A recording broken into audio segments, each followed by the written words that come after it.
Alrighty guys, so today I'm going to break down and teach you how to light a dining scene just like this one and create a day to night look using bi-colored lights.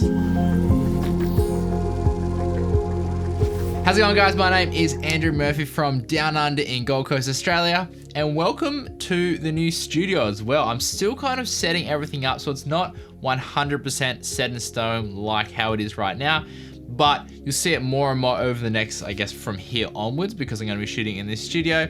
So yeah, see like kind of how the iterations are coming along, and I'm also doing a kind of like breakdown, or I guess like a vlog of me setting up everything in this studio. So if you want to check that out, then I'll eventually link it up here once it is actually ready to go.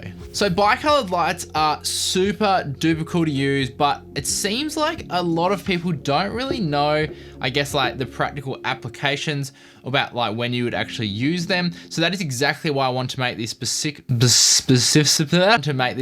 tutorial to show you guys how you can best utilize a bi-colored light. So the scene we're going to be setting up today is a bit of a dining scene that you would, I guess, commonly see in like a restaurant or something.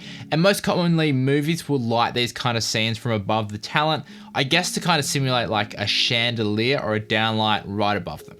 The main key light that I'm going to be using for this tutorial is the latest Nanlite Forza 300B, which is an absolutely amazing 300 watt bi-colored COB light that can produce light from 2700 Kelvin to 6500 Kelvin. And we'll talk about more about like the bi-coloredness of this light a little bit later, but it can also be powered off AC power and batteries as well, and also features 12 special effects inbuilt in this actual unit itself as well. And a massive thank you to Nanlite as well for sending out this 300B to me and actually supporting this channel and allowing me to create this kind of tutorials where I can show you guys how to get the most out of the equipment that you have. Now for a dining scene, typically we'll have 2 or more people around a table, and lighting this can be a little bit tricky without the right kind of modifiers. Now, by far my favorite modifier to go for this kind of scene in particular would have to be a lantern. And it's actually what's lighting me right now. So a lantern is basically like a china bowl that attaches to your COB light, which basically will illuminate a scene super softly and super evenly. And you can also control it to make it directional as well if you add the little like skirting around the side. Now, the reason the light is so soft from a lantern, like you can see right now, is because of the size of it. So with lighting, the bigger the size of your light in relation to your subject, the softer the light is going to be. So say if we had like a little tiny pocket light, like something like this, a little tiny pocket light, the light coming off this is going to be very, very harsh because the source is very, very small. Whereas once you put a modifier on a light and make the light source big, we get a really, really soft light. So that is the number one thing to remember with lighting. The bigger the light source is in relation to the subject, the softer the light is gonna be. And the thing with a lantern, because it's not only big in like a 2D plane, but in a 3D space, it makes it even softer and just scatters this nice, beautiful, soft light, like literally everywhere. Now, why a lantern is a perfect light source for this particular scene is because if we place it in the middle of our talent, we get this beautiful, nice, soft light falling on both their faces, just using a single light rather than having to rig up multiple lights to get the exact same look. And the cool thing as well is that this still works if you have more than 2 people at a table. So as long as you put the lantern somewhere in the middle of all your subjects, then all your subjects are going to get this beautiful, nice, soft light falling on their faces. And like I mentioned before, this light is basically supposed to simulate like, I guess, an overhead chandelier or a downlight above our talent in a restaurant. Now, because I was shooting into this window, I was getting this really bad reflection from the lantern back into the camera, and that's why I put the skirt on half of the light.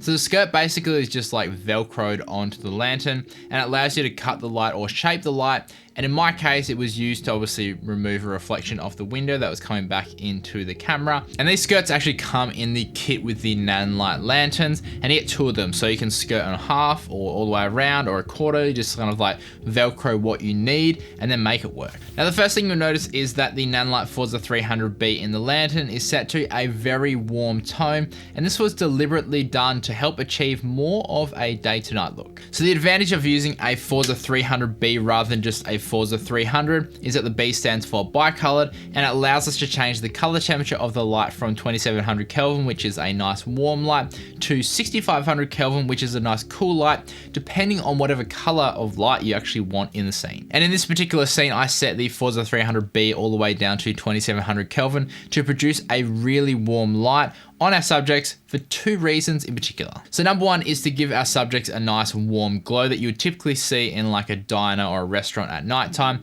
And number 2 is to actually just separate the light falling on the actual subjects from the light falling outside to help me create more of that day to night look much easier. And because I know that daylight is about 5600 Kelvin, that I need to set my light to something lower than that to be able to get that separation in color. So once the 300B was set to 2700 Kelvin, I also cranked my camera's white balance down to 4000 Kelvin, which cooled down the image a bit, but again helped to add a little bit more color separation between the outside light and the light coming from this inside the room.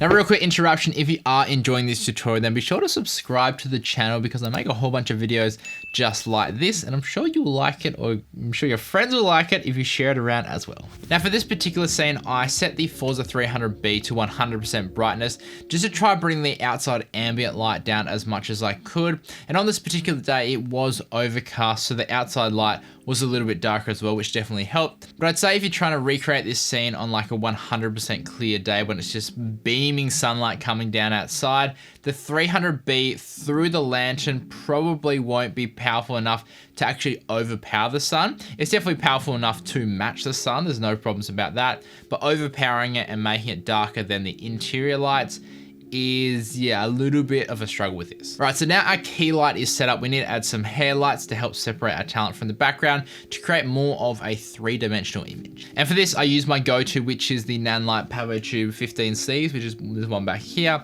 And this is like my go-to light for hair lights, but not only hair lights, also key lights as well, just because the light coming off these tubes is just super soft. And these were set to 6500 Kelvin to feel like it was motivated from that cooler light that was coming outside, and we'll just place them a little bit behind our subject as a hair light. And then that's basically it for the lighting setup. I did move the lights around a little bit when I kind of like switched to that over the shoulder shot to create a little bit better hair lights, but overall it was pretty much the same for the most part of the shoot. Now quickly, as a bonus, I'll show you how to really accentuate that day to night look in DaVinci Resolve. So once we'd actually shot the scene, and I almost nearly choked to death while trying to eat my burger on camera. I don't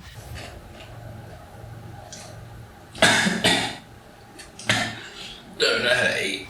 Who can't eat a burger on, I don't know. But bring it all into DaVinci Resolve. I threw a conversion light on to get the image from a C-Log 2 back to a Rec 709. And then I used a qualifier to select the cooler parts of the image and make them even cooler again to add a little bit more color separation in the scene. And I also brought down the exposure as well, just on these bits, again, to just give a little bit more separation and give a little bit more of that day to night look. But anyway, guys, I hope this video has helped you understand how you can use a bicolored light even more, and also a lantern attachment and a few different ways that you can use them to light scenes beautifully, just like we did in this one. If you did enjoy this tutorial, then consider liking and subscribing to the channel. And also if you want to find out more about any of the equipment that I used in this video, I'll leave some links in the description below.